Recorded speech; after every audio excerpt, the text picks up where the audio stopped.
Bobby, you talked about Brunson's descending deal.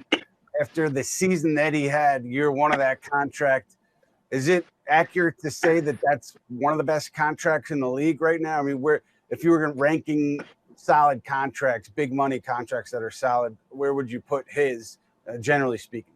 Yeah, from big money contracts, it's probably one of the great contracts out there, one of the great value contracts out there. Certainly, where they have him, from a number standpoint, and certainly as a descending number, and that's why, we're going to hear a lot about Fred VanVleet this offseason, who is going to decline that player option.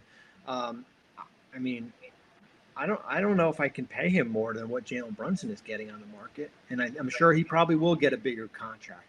I mean, that's the reality. And I think if you ask me, who would you rather have, VanVleet or Brunson right now, I think I would say Jalen Brunson. I probably wouldn't say that maybe 2 years ago here. And, there's a difference between paying Fred $33 million and paying Jalen $25 million. And that's a difference. And it's a great, as I outside of the, what we saw in Miami with Gabe Vincent there, who was on basically a minimum and is going to get paid, that's going to be a nice number. That the Jalen number is, it's one of the great free agent signings I think we've seen in a long time. As far as free agency is so hard. I mean, because you're basically taking another player from a different situation, certainly Jalen being in Miami 4 years, and bringing him into an organization. And I know it helped having Leon, who, certainly represented him at one time, and Worldwide West, who's familiar, and certainly his dad, Rick, there. From a comfort level here, but we see more free agents miss on big number contracts than actually make it here. And for Jalen, I mean, they've got him on, as I said, a great number, and he's a terrific young player.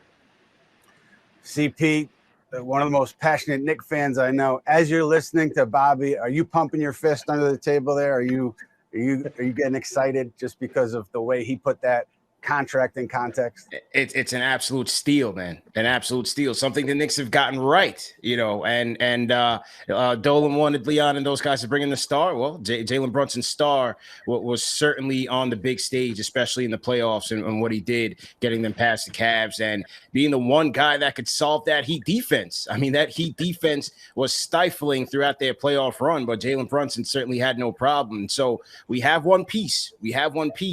It's just, while he's here on this manageable contract, the Knicks are going to have to look to take a risk down the road. And you look at all the options out there, from Towns to Beal to Levine.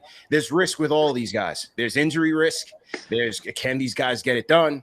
Is the contract too big? There's risk with all these guys, but I don't think the Knicks can stand pat. You're going to put a lot of pressure on Jalen Brunson to get it done by himself here. I don't think that's fair to him. You're going to have him have ice packs on his knees like Patrick Ewing in a couple of years, So they got to put some more talent around him so that they could try to get further than they did this year.